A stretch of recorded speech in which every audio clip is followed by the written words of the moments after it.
If there's an award for the most satisfying text message of the year, then it belongs to the one sent by Yelena to Kate Bishop at the end of Hawkeye Episode 5. In just a few words and a photograph, the show is made complete. All the parts click together into a whole, paving the way for a hopefully thrilling finale and retroactively granting relevance to looser plot threads. The fact that this message was also the reveal of Vincent D'Onofrio's Kingpin just makes the moment even sweeter. Before that final scene, Episode 5 was on to a good thing, but it did feel made up of two parts moving at different speeds. A huge chunk of this chapter is dedicated to Yelena's visit to New York, and while it's fun to see another Marvel character drop in, it felt as if she were detracting from the bigger picture. Having her directly tied to the mystery Clint and Kate have been trying to break open means all of Hawkeye's elements are unified, proving that the focus has been arrow sharp all along.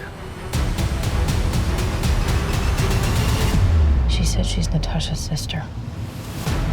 Unsurprisingly, Florence Pugh is the standout this time around. Yelena is an incredibly fun presence, just as she was in Black Widow. Her buckets of confidence provide a different, more self-assured brand of wit compared to many of Marvel's other quippy characters. The conversation between her and Kate over macaroni is full of zingers that prove the MCU's Buffy-like banter doesn't have to wear thin if written from a slightly different angle. This is offset by her more somber introduction, in which we discover that not only was she blipped out of existence by Thanos, but also had to return to a world where her sister was gone. Not everything about Yelena's visit quite works though. The debate about Clint being a bad guy feels void, as Yelena's arguments come entirely from a place of believing that he's responsible for Natasha's death. As an audience, we know this is not true. We saw Clint try to sacrifice himself instead of Natasha during the events of Avengers Endgame. While this does establish that Yelena is being manipulated, the scene does go on a little longer than needed for that. If her points had been augmented with more information, perhaps about Clint's time as Ronin, it could have worked to add uncertainty to our understanding of Hawkeye. But while we do know there is a darkness in him, Yelena's argument does little to explore that any deeper because it's based on lies. Someone has hired a Black Widow.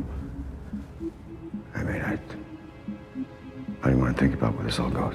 As for that darkness, we see a restrained version of it arrive as Clint reprises his role of Ronin to finally face off with Maya. Shot at night, the scene evokes the visuals and fight style of Daredevil, with bad guys being knocked out and dragged away by a fast and seemingly invisible predator. Intentional or not, this works as a great lead-in to the Kingpin reveal, and a nod to Maya's origins within the Daredevil comics. Clint, of course, allows Maya to go free, because despite that darkness, he's not a monster. Their parting conversation, performed in sign language, does dive headfirst into the tropey waters of "we're the same, you and I," but at least briefly touches on the pair's grief. I'd have liked a fuller exploration of how Clint's despair following the blip helped give birth to and fuel the Ronin, but even without that depth, the idea still hits some of the right notes. His one-way conversation with Natasha at the Avengers Monument also taps into a similar vein. Clint is clearly a person who struggles to deal with loss, and he's lost both family and friends in quick succession. These scenes reinforce that Hawkeye is about the unseen emotions underpinning the least emotive Avenger, and this episode is the most effective examination of that in the series' run. Our rivals having a moment to share their grief brings the reveal that Kazi is implicated in Maya's dad's death, having been the informant who tipped off Ronin about the tracksuits. Furthermore, he's working for the Kingpin, which pivots the target of Maya's rage from Clint to Wilson Fisk. This scene is instantly followed up by the revelation that Kate's mom is also working with Fisk, creating a 1-2 punch of characters being betrayed by their closest associates. It's a heck of a way to pull the story's many threads together, and unites almost every character by providing them a common enemy. Clint, Kate, Maya, and Yelena have all been played by Fisk. This leaves the story hanging on a high note, regardless of if you have any love for Netflix's Daredevil or not.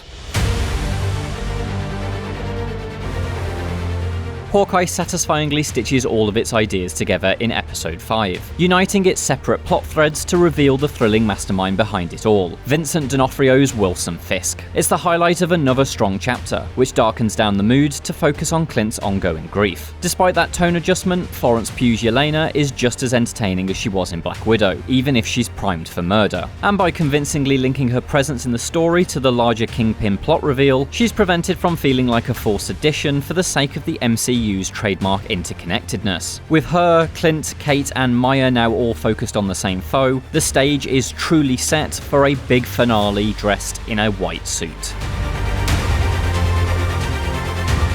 For more from the MCU, check out the Hawkeye directors talking about Yelena's role in the series, and an archery expert reacting to Clint Barton and Kate Bishop's skills.